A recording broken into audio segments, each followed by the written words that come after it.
Bismillahirrahmanirrahim. I am Dr. Mohibullah Wazir, and in the third lecture of kidney, that is the gross structure of the kidney.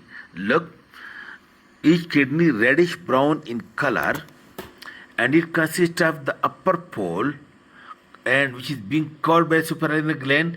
It is level with the thoracic 12 vertebra, and having the lower pole, which is level with the thoracic with the lumbar third vertebra.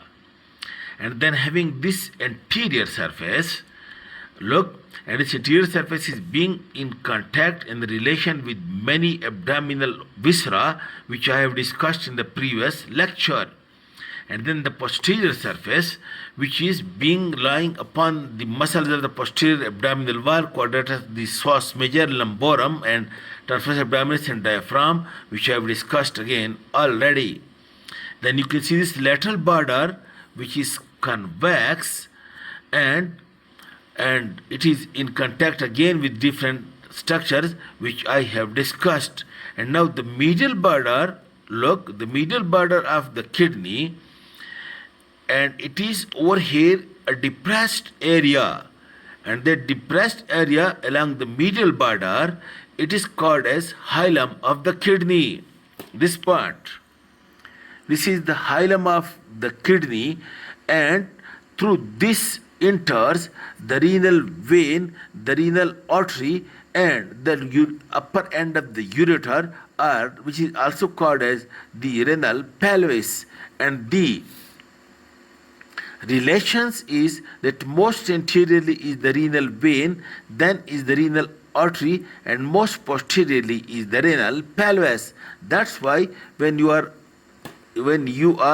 operating from the lumbar side, the posterior structure which comes to you in the hilum, it is the renal pelvis, from which the ureter will start. And then you can see over here that in the fetal condition, the kidneys are being lobulated, somewhat 12 lobes in the fetal condition. But after birth, then these lobes unite with one another, but the lobulated feature may also be found in the adult kidney. Otherwise, the lobules unite with one another in the fetal condition. And the average weight of the kidney, it is in male somewhat 150, and in female it is somewhat 130. That is, the female kidney is usually having less weight than that of the male.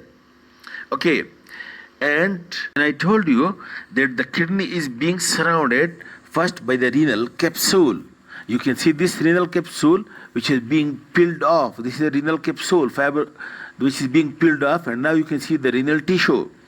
Then it is being surrounded by perinephric pad of fat, and then it is surrounded by this fascia which is called as renal fascia of Gerota. And the anterior layer of renal fascia of Gerota is also called the anterior layer, is also called as fascia of Toldette. While the posterior layer of this fascia of Gerota, this posterior layer of this fascia, that is also called as fascia of Zucker-Kandi. And then out of that, then you can see this. Out of it, you can see then the paranephric fat, which usually lies on the posterior lateral part of the kidney. Okay, this is all about the gross structure of the kidney. In the next lecture, we do the internal structure of the kidney. Thank you.